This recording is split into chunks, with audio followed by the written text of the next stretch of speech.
Et pour mieux parler des négociations d'Islamabad et du processus de médiation pakistanais dans un contexte de guerre ouverte, on a le plaisir d'accueillir au bout du fil le journaliste Ahmed Mahmoud. Bonjour. Bonjour madame. Malgré les discussions, le président Trump continue d'écrire sur X sur une reddition inconditionnelle. Ces négociations sont-elles une réelle tentative de paix ou bien une simple manœuvre américaine pour gagner du temps? Bon, c'est en fait, comme j'ai déjà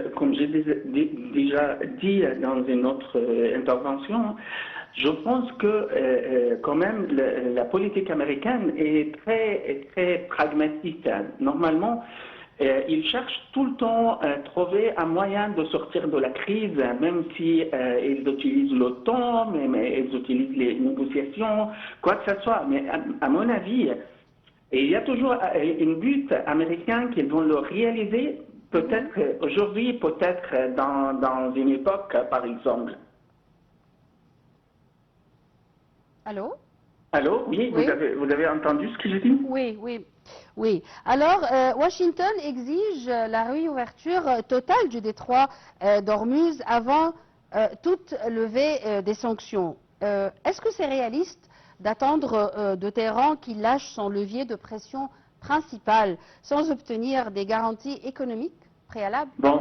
Vraiment, est-ce que la guerre c'est question de parler de la guerre même. Est-ce qu'il était logique ou bien de faire une guerre juste pour offrir comment on dit, le trait de Hormuz? Non, c'est en fait, à mon avis, c'est juste des manœuvres pour gagner le maximum possible de cette guerre. Donc ça va prendre un petit peu de temps quand même et essayer de réduire comment on dit, les pertes? la cote de la guerre. Washington exige aussi que l'Iran lui cède son uranium enrichi. Comment vous voyez ces conditions?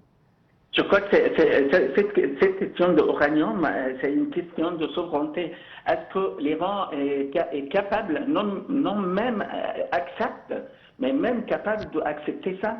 Je vois que c'est une demande qui tape la souveraineté de l'État iranien et à mon avis, ça sera une faute, il y a un problème grave devant le peuple iranien de l'accepter. Donc à mon avis, ça sera toujours un point d'échec dans ces négociations. Quel est le rôle du Pakistan dans ces négociations et aussi le rôle de la Chine? Bon, on sait bien que le Pakistan est le médiateur entre les deux pays dans ces négociations. Et c'est quand même, comment on dit, c'est le pays idéal par rapport à la géographie. Et à mon avis, la Chine peut jouer un rôle pour garder l'équilibre de force dans la région, contre l'Amérique aussi, montrer que l'Iran n'est pas seul dans ce conflit. Et le cessez-le-feu de 2 semaines expire le 22 avril. L'absence de l'Iran au second tour prévu cette semaine signifie-t-elle une reprise immédiate des hostilités? Bon, je pense qu'il y a même à l'intérieur de l'Iran même, il y a un petit conflit entre comment on dit, l'armée, la garde révolutionnaire de l'Iran et avec aussi les top chefs de l'État sur les points de négociation. Donc à mon avis, c'est ça qui est un petit peu donne des obstacles pour les négociations.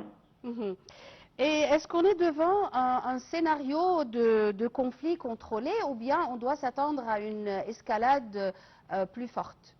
Je pense qu'on était toujours dans un conflit contrôlé. Hein. C'était jamais un conflit pas contrôlé. Et à mon avis, ça va continuer comme ça. Ça va être toujours contrôlé parce que l'Amérique aussi, les États-Unis, ils ont comment on dit, des dépenses incroyables sur les armes qu'ils ne peuvent pas jusqu'à maintenant dépasser. Hein. Et à mon avis, ça va augmenter et ça, c'est vraiment pas le bon moment pour les États-Unis. Mhm. Si jamais les discussions d'Islamabad échouent définitivement, est-ce que le monde doit se préparer à une guerre de haute intensité? On était toujours en préparation. Hein. Le monde, je parle pas de justement la région, mais je parle du monde entier. Et nous sommes dans des conflits, des petits conflits depuis quand même quelque temps. Et à mon avis, ça va rester comme ça parce qu'il y a quand même un pragmatisme dans ces conflits. Pas comme avant, pas comme la guerre mondiale, la guerre de guerre mondiale, par exemple. Les États, quand même, ils ont appris que la guerre n'est pas un pique-nique. Hein. Donc, à mon avis, ça va rester toujours un petit peu contrôlé. Sauf que un parti de ces conflits décide de dépasser les limites. Est-ce qu'on peut dire qu'une troisième voie diplomatique encore inexplorée pourrait exister? Tout est possible dans la politique. J'espère qu'ils vont le faire bientôt. Et ça va être des pressions, beaucoup de pressions, ou plus de pressions sur l'Iran ou bien sur les États-Unis cette fois-ci? De toute façon, nous avons remarqué que les États-Unis n'acceptent pas comment on dit, les conseils. Je ne vais pas dire appuyer là-dessus, mais quand même, ils n'acceptent pas les conseils. Ils font ce qu'ils cherchent, ils font ce qu'ils veulent faire.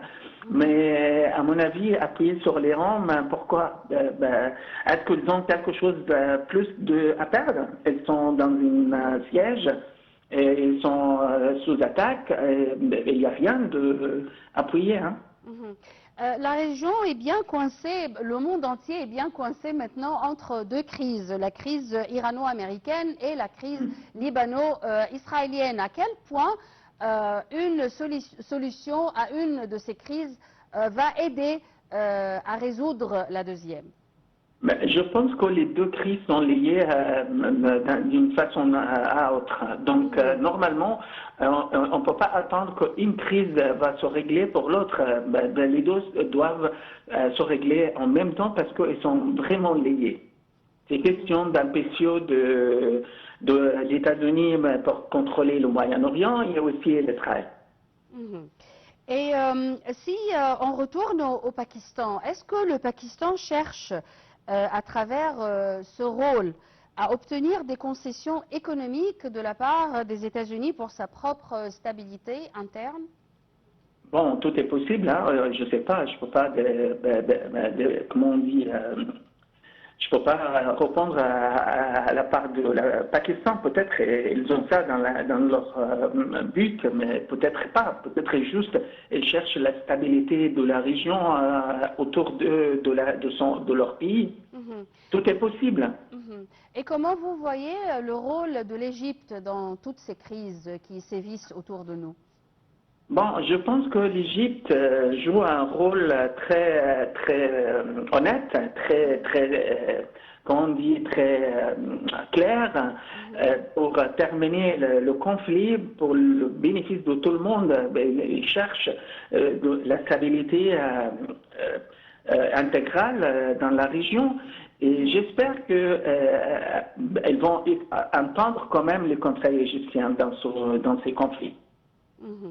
Merci beaucoup, Monsieur Ahmad Mahmoud. Je répète que vous êtes journaliste pour vos explications concernant les négociations d'Islamabad et le processus de médiation pakistanaise. Une petite pause, mesdames et messieurs, et je reviens tout de suite. Diplomatique.